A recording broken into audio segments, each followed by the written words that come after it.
The village was shrouded in smoke, and the fire spread from one house to another, consuming everything in its path. People were rushing out of their shelters, trying to save themselves and their most valuable possessions. However, sword-wielding bandits awaited them on the streets. Through the flames, a man made his way to an elderly man who couldn't comprehend what was happening in the village or where the fire originated. The village elder explained to the approaching man that bandits had attacked, and upon hearing these words, Yeon Hwi Jeong literally froze. The elder, who was also the man's father, urged him. The old man wanted their family to survive, and Hwi's son had to save them while his father dealt with the bandits. The old man hurried his son because he still couldn't believe the reality of what was happening. Hwi Jeong gathered his family and looked back. He understood that the chance to escape from this ruin would cost his father's life. Making their way through the burning settlement with his loved ones, the hero wanted to help his friends and neighbors, guiding them along with his family. In a moment, the man heard a familiar scream and looked back. It seemed like the sound was very close, but due to the smoke, it was impossible to discern anything. The hero told his family to move forward without him, startling his young wife who didn't want to leave him here. However, Hwi Jeong was determined. They had already overcome dangerous stretches of the journey together, and he decided to go back to help others. The man followed the voice that unmistakably belonged to his younger sister, Shay. Through the smoke, the hero saw Shay sitting on the ground, a man with a sword standing over her, his face hidden behind a mask. Hwi Jeong was genuinely enraged. Shay was still a child. He shouted at the bandit, ordering him to stop. Without hesitation, he attacked the man, putting all his strength and power into the blow. However, the scoundrel managed to evade. Moreover, he counterattacked, and the strength of the warriors was clearly unequal. The hero couldn't deflect the blow or maintain his defense. Hwi Jeong dropped his sword, fell to the ground, and flew several more meters. The bandit's strike was so powerful. He was shocked by the man's strength. Externally, the physical capabilities of the man didn't differ much from Hwi Jeong's own. The man shouted, demanding answers about who these marauders were and what they wanted. The stranger disdainfully removed his mask and looked at the hero. It was Dam Shin-ho. Next to him appeared a woman with a scar on her face, also familiar to the hero, Dam Baiyun. Hwi Jeong was angered. He knew these people well and couldn't understand why they had attacked the peaceful residents of the Yun settlement. Shay also recognized the attackers. She had somehow acquired a knife and rushed at the traitor Shin-ho. However, the girl was not cautious. The warrior noticed her, swiftly turned 180 degrees, and struck first. In Hwi Jeong's eyes, the traitor Dam Shin-ho turned into a murderer, and his sister died without avenging the man for the attack on the village. Now this mission was sacred for the hero. Every member of the Dam clan became a blood enemy for Yeon Hwi Jeong, deserving nothing but death. Hwi Jeong attempted to attack the enemy, but compared to the warrior, he was truly weak. Even the virtuoso swordsmanship couldn't save the hero from defeat in this confrontation, especially since the traitor Ho's sister intervened in the battle. Baiyun simply thrust her weapon forward and made a lunge toward our hero. That was enough for the sword to fatally wound Hwi Jeong. The hero fell to the ground. He could no longer move, resist his enemies, or avenge the betrayal of the Dam family. His consciousness was fading. The last thing Hwi Jeong saw was the scar on the killer's face and the disdainful smirk of Baiyun. It was the end. Behind, frozen in horror, stood the hero's wife. She didn't understand what struck her more, the death of her husband or the fact that the clan to which she belonged had caused this cruel fire. At the entrance of the cave sat a young man, lost and staring into the distance with vacant eyes. In an instant, as if some veil had lifted from him, the young man jumped to his feet, carefully examining himself. He is 27 years old, and he distinctly remembers coming to this cave in the hope of waiting out a heavy rain. Perhaps he dozed off, and all these sensations were from a dream. In the hero's mind, the silhouettes of Shin-ho and Bai-yun from the Dam clan flashed. These people stirred a storm of emotions within the young man. They were the ones who destroyed the family and wife of Hwi-chan, attacked, set fire to, and exterminated the settlement, the heads of Yun. The more the hero thought, the more he realized that this bad dream was his reality. Now the Dam clan is the archenemy of the Yun family. Thunder rumbled, and immediately after it, very close to the cave, a flash of lightning flickered. Hwi-chan realized that he was dreaming. The hero simply went back 15 years. Bai-yun and Shin-ho from the Dam clan were not just brother and sister, they were twins, and the Shangxi territory was their empire. In the clan from an early age, they were called nothing less than emperor and empress. The little ones knew no limits, and very often they troubled their nannies with their bad behavior. The children inherited the cruelty and ruthlessness of their father, Dam Chai's son, and the first manifestations of these qualities occurred when they were 5 years old. The kids came up with a finger game and started collecting the fingers of people from the nearest village. Many lost their limbs at that time. At the age of 15, the Dam twins practiced martial arts, and they wanted to create their own organization. The method they chose for their gang was based on ancient scriptures, and the gang itself consisted of small children resembling gnomes. They named the organization So Sar Y, and the skills of those trained here were incredibly high. Anyone who dared to oppose the members of the organization died without hesitation. Rumors about the gang circulated widely, but few could confirm the truth. The gates of the building where the head and council of the Dam clan usually gathered were completely smashed. Chaos and debris surrounded the area. When the Dam twins entered, they were greeted by a horrifying sight. The hall was completely destroyed, and soldiers lay on the floor amid the rubble. The young men were surprised and did not understand who caused such significant destruction, who had the strength and courage for it. Several warriors tried to get their friend out of the dangerous zone and saw approaching lords. They did not expect to meet the Dam twins here and were very excited. Shin-ho shouted as loudly as he could, asking who had done such a thing to the hall and the Dam family members. The man was furious and wanted to avenge the audacity of someone who dared to step on their territory. One of the warriors, shaking and stuttering, began to tell how Yeon Hwi Jeong broke in. He did not know what this information would cost him, but he could not hide it. The twins were surprised. They knew that Hwi Jeong was the husband of Dam Hwa-yun, but they did not understand how this weakling gained the courage and audacity to do such a thing. The woman drew her sword from its sheath. She was as outraged as her brother. Bai-yun never considered Hwi Jeong a worthy opponent. What's more, she was outraged that everything around was in ruins, her family suffered, and some soldiers survived. The girl decided to justly deprive them of their lives. Finishing off the useless guards who could not protect their lords and their home but managed to save their lives, Bai-yun looked displeased at her brother. He gave silent consent to further actions, and Bai-yun called her faithful assassins, who had never let down their leaders before. The woman immediately ordered to seize Yeon Hwi Jeong. Most likely, he was now approaching the Yun village, and subordinates should hurry to avoid the wrath of the young mistress. At the same time, Shin-ho gritted his teeth and said that he did not understand what happened, but he would tear this wretch from the Yun family into pieces, starting with his fingers. The sun was rising to the top of the Taehan mountain range, illuminating the treetops with warm light.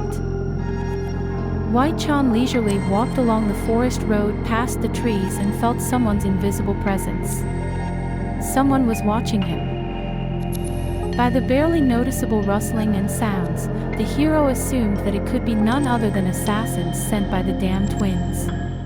Besides the sounds, the guy could even sense the auras of these petty bandits, which was quite useful in the current circumstances. One of the assassins whistled into a special device. It was a signal for his comrades.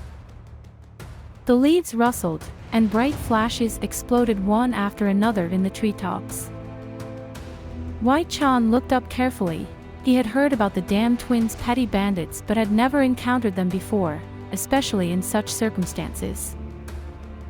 The man crouched down and touched the ground to understand how far the bandits were and how many of them there were.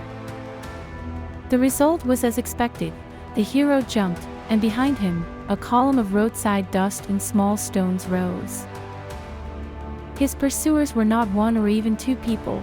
There were many more assassins than he thought. Wei Chan's attention was drawn again to the flashes in the treetops. He couldn't understand if there was something more significant there or if it was just a play of light and sun glare. The hero decided not to let the situation go unchecked and first deal with this. Twisting, he jumped high. When he touched the ground again, Wei Chan barely managed to stay on his feet. Something had changed, and he noticed it only now. During the landing, the man hit a rope stretched across the road with his heel. It was very careless of him, but now it was inevitable. The rope tightened, activating the net in which the hero got caught, like a mouse in a mousetrap. The petty bandits began to whisper to each other that the foolish man had fallen into their trap. The faces of these assassins were truly eerie. Like bats, the little men descended from the tree branches down to their prey. In each assassin's sleeve was a neatly concealed sharp dagger, which each of them wanted to use. The blade of the dagger sparkled in the sun, showing the well-sharpened edges of the bandits' weapons. The little ones reached their dangerous little hands toward Wei Chan, who was still entangled in the net. But the man wouldn't be himself if he couldn't turn such a situation to his advantage. He firmly grabbed the hand of one of the dwarfs and cut the rope of the net with his blade. When a gap appeared, the hero pushed off and soared high above the heads of the bandits. Instantly, surprised exclamations were heard, and someone among the little ones gave the order to regroup because their opponent turned out to be free. The hero understood that these bandits were not ordinary, and he should exert a bit more effort to deal with them. He formed a simple mudra with his fingers, concentrating his energy and channeling it to the fingertips. Changing the position of his fingers, he recreated the mudra of infinite knowledge, accumulating more and more power that circulated within Wei Chan's body. When the hero formed the third mudra with his fingers, his eyes took on a golden hue, and his gaze became focused and penetrating. The man looked at the tree in front of him. At first glance, there was nothing remarkable about its trunk. It was just a tree. However, looking at it with his inner vision, Wei Chan discerned a small dwarf figure in a brown suit trying to blend in with the surroundings. The bandit had no idea that his location had been exposed. He was very quiet and cautious, but it was already too late. The hero found them all. The tree trunks were literally covered with tiny assassin figures. Still, now their auras were radiating, and the man could clearly distinguish each of them. Wei Chan understood that these little guys were very fast, and he couldn't catch up with each of them. So, he needed to make unconventional decisions. They wouldn't leave him in peace. In the hero's hand were small balls. He took one of them and aimed well at one of the assassins. The little stone flew towards its target, infused with Wei Chan's power. Specks of dust flew off its smooth surface. The bandit hit by the stone turned around, his face distorted with surprise and fear. It was challenging to make out the moving object in the dwarf. The ball hit the bandit right in the forehead.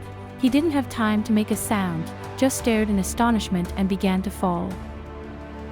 The way the dwarf was flying did not go unnoticed by his comrades. They couldn't understand what had happened. After all, there was no equal to them in camouflage, and no one had ever managed to detect them. While the bandits watched the silent fall of one of their own, another stone flew into the head of the next one, who also failed to react in time. One by one, members of the damn twins gang fell from the trees, not understanding what was happening and how someone could see and attack them at all. Those who had not yet received their share of balls dared to launch a second attack on the man who seemed to be calmly standing below. However, White Chan was prepared and skillfully dodged the attacks of the assassins, kicking up a trail of roadside dust. The hero attacked an approaching dwarf with a knee to the jaw. The little one winced in pain, and with a loud cry rolled on the ground from the impact of the unfamiliar stranger. Few were as agile as these bandits. White Chan surveyed the scene and concluded that there weren't too many attackers, but many of them were very aggressively inclined. One of the dwarfs decided to attack the man from behind, but his actions did not go unnoticed by the hero. He skillfully turned around and kicked the approaching bandit with all his might. The dwarf didn't have time to react. Then White Chan decided not to hold back and applied martial arts techniques to his opponents, inflicting maximum damage. An explosion echoed in the valley, and clouds of dust rose from behind the trees. Such was the power of the hero's strike. Not a single warrior from the Sosol Y assassin squad could escape the powerful attack that the hero utilized. The adversaries were defeated, and White Chan pondered that the rumors were true. The damn twins had turned pathetic kids into deadly machines. The more the man thought about the recent battle, the more surprised he was at how cruel the damn clan members were. The twins received a message that their fighters had reached and lured the target into a trap and hurried to the agreed-upon location. However, when they saw the defeated assassins lying in the clearing, both warriors flew into a rage. Bai Yun was outraged by what had happened. No one had been able to defeat the trained warriors among the kids. Only the best of the best made it into the twins' gang.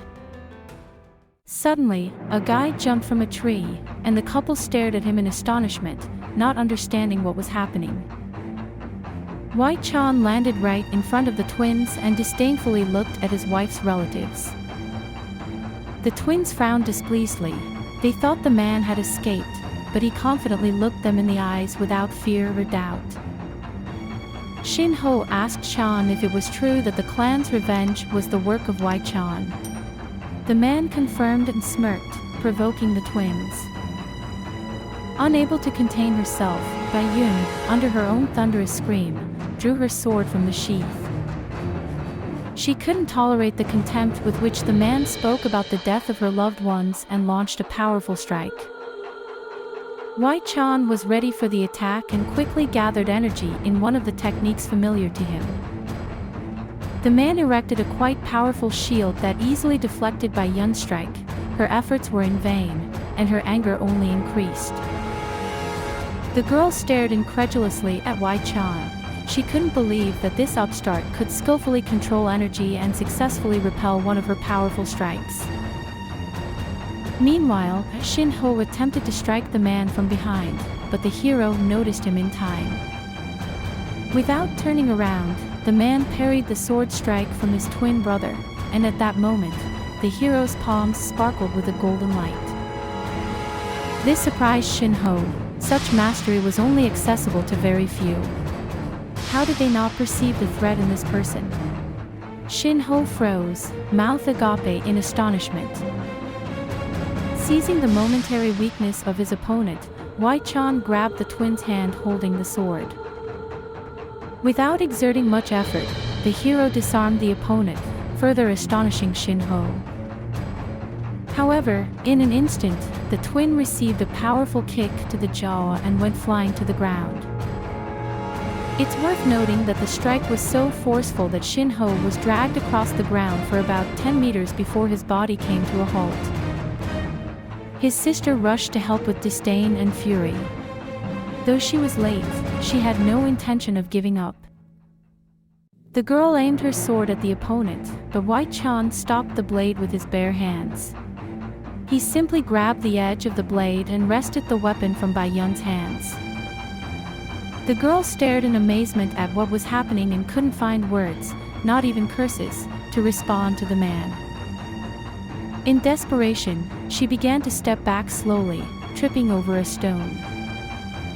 She fell, and Hwi Jeong mockingly asked if she had just started fearing death. Extending his hand forward, energy shimmered around his palm. He looked at Bai Yun and told her to remember all the souls she had lost. With these words, the man placed his hand on the girl's head, and her face was covered in vapor. The hero decided not to be merciful to her.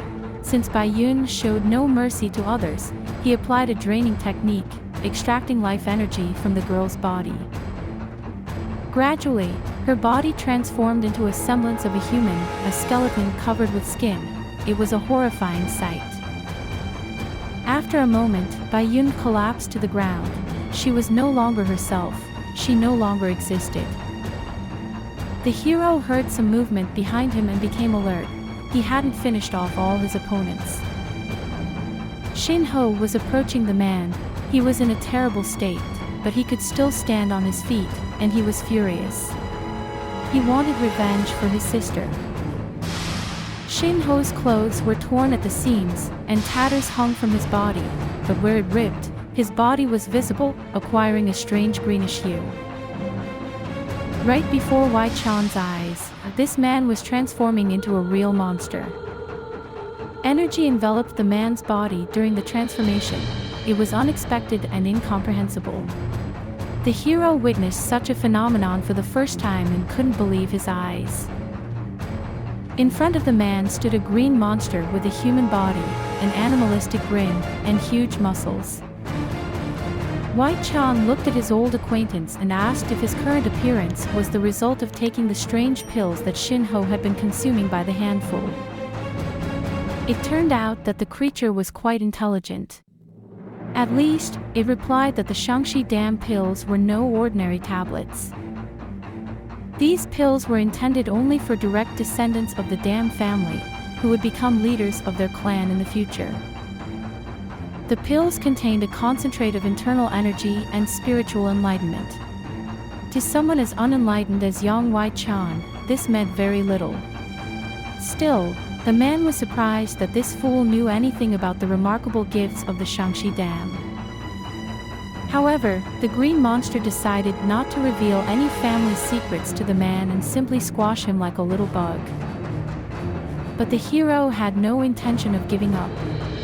Even before Shin Ho's transformation, he considered him a monster. Now, it was just the essence of this person prevailing over his external appearance. Didn't even get to bronze.